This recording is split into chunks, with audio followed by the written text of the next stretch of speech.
Back from the dead.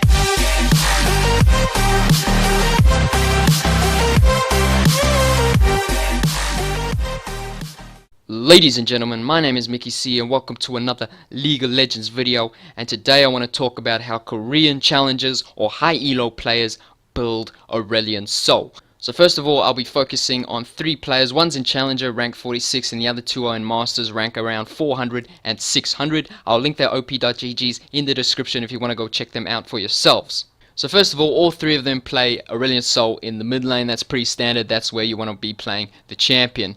And now we'll talk about summoner spells. So all 3 of them take flash. That's pretty standard. You want to take flash on Aurelion Sol. You don't want to take anything else such as ghost or any sort of crazy summoner spell. You want to take flash. That's the first summoner spell you want to take. But all 3 of them go with a different other summoner spell. So first of all, we'll talk about the Challenger.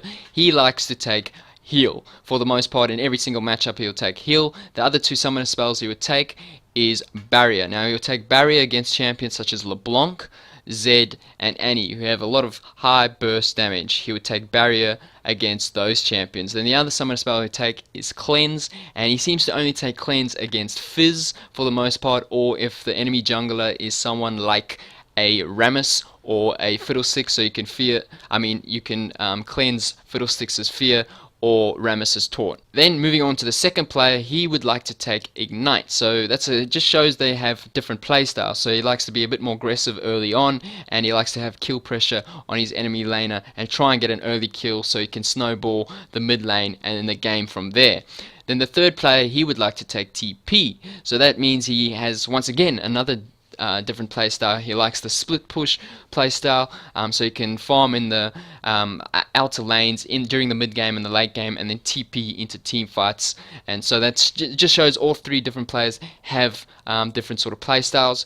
If I was to recommend which summoner spells to take for new players, I would go with the more defensive summoner spells such as flash, heal, or flash barrier, like the Challenger player would take. Now moving on to the items. So there's very similar item builds, but there are slight differences as well, so we'll talk about that. First of all, they all start with the same starting item in every single matchup, so that is Corrupting Potion, and then the yellow trinket, and then obviously they'll upgrade to the blue trinket on their either second or third back, something like that. So their build order. So most common build order is at around 3 minutes or 4 minutes they'll back and look to get the Dark Seal. If they've got around 350 gold, if they've got 650 gold or 700 gold, they will look to get the Dark Seal and tier 1 boots. But they'll always look to get tier 1 boots and the Dark Seal prior to building their Rod of Ages. So after they get those 2 items, they will start building into Rod of Ages or Hextech GLP 800. So the 2 of the players, they will always go with Rod of Ages, but the other player, he likes Hextech GLP 800. So they give very similar stats. So 300 health, 400 mana and 80 ability power on the GLP 800. Then Rod of Ages gives you 300 health, 300 mana and 60 ability power, but it also scales.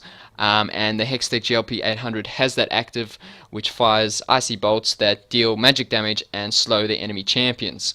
So they're very similar items in terms of their core stats, but I would recommend Rod of Ages. Most people who play Aurelion Sol would rush Rod of Ages, just because it appears to me to be a better item, because it's 400 gold cheaper, it scales as well, and Rod of Ages right now is a really good item. But if you want to try out Hextech GLP 800, go ahead. If you want to try that out on Aurelion Sol, it's definitely worth trying out and see which one of the 2 you prefer. But right now I think Rod of Ages is much better. Just another thing to note is you don't want to get both of these items. You have to choose between the one. You definitely don't want to get both.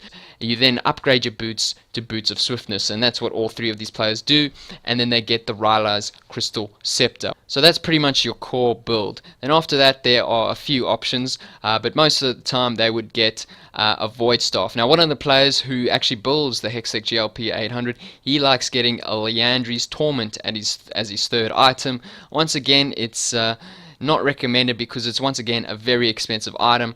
I personally think either Void Staff or Abyssal Scepter would be much better as a third item because it's cheaper, but he likes to get Liandry's Torment for some reason. I guess it synergizes well with Rylai's Crystal Scepter, so you can definitely try that out for yourself. Other items they like to get is obviously Luden's Echo, Zonyas Hourglass, especially against champions such as Zed or heavy AD comps, and then as a final item, Rabadon's Deathcap is definitely a viable option. It's pretty expensive, so you only really want to get it as a final item. And finally, they would occasionally get Medjai's. It's a really fun item, and if you think you're a much better player, you can go with this item and try and snowball the game with this item. Then finally, after their full build, they would often look to upgrade their Boots of Swiftness into Sorcerer's Shoes, and they would obviously get the Elixir of Sorcery, and all the other elixirs are not really good on Aurelion Sol, so I highly recommend this elixir. So now let's talk about their skill order. So all three players go with the same skill order, and pretty much most Aurelion Sol players would go with the skill order, and that is start W, then Q, then E. You want to max your W first, then your Q, and then your E, and then your ultimate whenever you can. Now moving on to Runes and Masteries. So we'll talk about Masteries first. So there's pretty much two Mastery pages. One has emphasis on Storm Raider's Surge, and the other one has emphasis on Thunderlord's Decree. For the most part, they would go with Storm Raider's Surge. They much prefer that, but the other option is obviously Thunderlord's Decree. They're both decent masteries on them. I really like the sound of Storm Raider's Surge, and it does sound really good on Aurelion Sol. So let's just quickly read it. So dealing 30% of the champion's max health within 2.5 seconds grants you 40% movement speed and 75% slow resistance for 3 seconds. And so that sounds really good to me on Aurelion Sol. So we'll just go through the whole mastery page. So we've got 12 points in ferocity and 18 points in cunning. So this is more or less the same. All three players go with more or less the same page when they go for the Storm Raider Surge. So here we go. We got 5 points in sorcery, 1 point in feast, and then they go for either vampirism or natural talent, or a mixture of the two like this. So 2 points in vampirism, 3 points in natural talent, and then the 1 point in oppressor. Occasionally they'll go with bounty hunter, but for the most part it will be oppressor.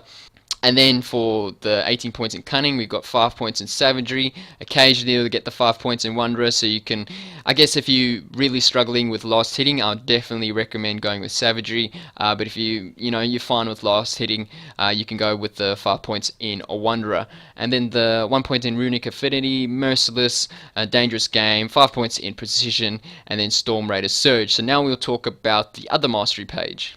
So here's the other mastery page, which has emphasis on the Thunderlord's Decree, like I said.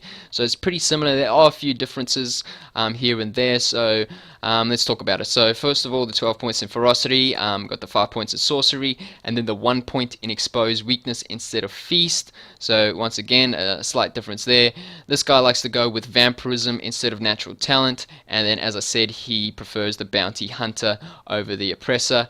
And then for the 18 points in cunning, we've got 5 points in wanderer, then the 1 point in assassin. So this is the player that prefers TP over the other summoner spells, so that's why he would go with something like assassin, because he'd be split pushing a lot, so that makes sense. And then merciless, dangerous game, precision, and then obviously the Thunderlord's Decree. So now let's talk about runes. So all three of them go for a pretty similar rune page, and this is the standard rune page that they will go. So there's one other rune page that I did see, and we'll go into that a bit later, but this is the standard one. So plus 7.8 magic penetration, plus 12.1 magic resist, scaling health, which is yellows, to level 18, and then the 4.5% movement speed. So now we'll talk about the other rune page. So here's the other rune page that I occasionally do see from these players, and that's the plus 7.8 magic penetration, then the scaling ability power at level 18, the 9 points in armor, and then the 4.5% movement speed.